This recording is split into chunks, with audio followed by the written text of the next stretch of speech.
пред се, неподеленост, вела дека не е концепт, дека е празен концепт.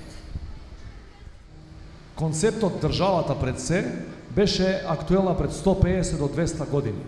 Во нормалниот демократски свет, денеска е човекот, граѓанинот во центарот на нашиот интерес, не државата.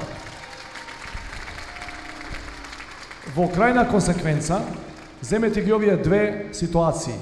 Имате држава, а немате народ, како што ние уште малку ќе бидеме. Дали вреди таква држава? Според мене не. Затоа прво луѓето, па потоа државата.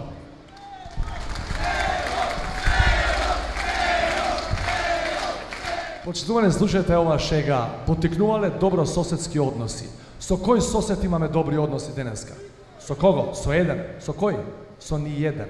Ако не зборувате вие со еден-два соседи, може би е проблемот кај соседите. Ама ако не зборувате со целиот комшилук, да не е проблемот кај вас? На 13 е побитно од 27 да направиме максимална граѓанска и политичка мобилизација. Побитно е зошто? Затоа што власта се улежа во фотелите и мисли дека е од Бога дадена, дека ќе владее 100 години и дека нема јунак во оваа Македонија кој може да ја победи. Ние мораме да докажеме, бидејќи опозиционото расположение расте во цела држава, дека е конечно дојден тој моментот кога ќе се појави тој човек и таа политичка структура која ќе ги смени овие која држат и владата и претседателската резиденција во Скопје. Господине Пендаровски, Македонија е корумпирана земја. Што вие како претседател можете да сторите околу тоа? Значи, во Македонија проблемот е на врвот на пирамидата на моќта, не е проблемот на дното на таа пирамида.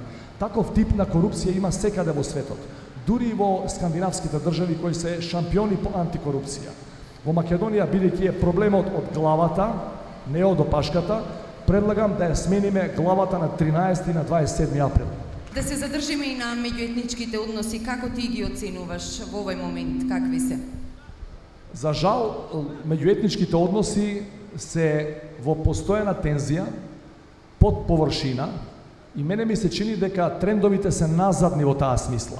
Значи, ние како полека да се враќаме во периодот пред рамковниот договор, пред 2001, затоа што луѓето кои се на власт, рамковниот договор го сватија само како можност за вработување на припадници на етничките заедници.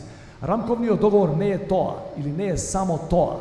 Рамковниот договор беше начин како заеднички да седнеме и да ги решаваме заедничките проблеми. Не да се сокриваме во нашите етнички трла, туку за некои работи, за 2-3 најбитни за Македонија, македонецот, албанецот, србинот, бошњакот, влавот, ромот, турчинот, заеднички да решаваат за ова наша заедничка татковина.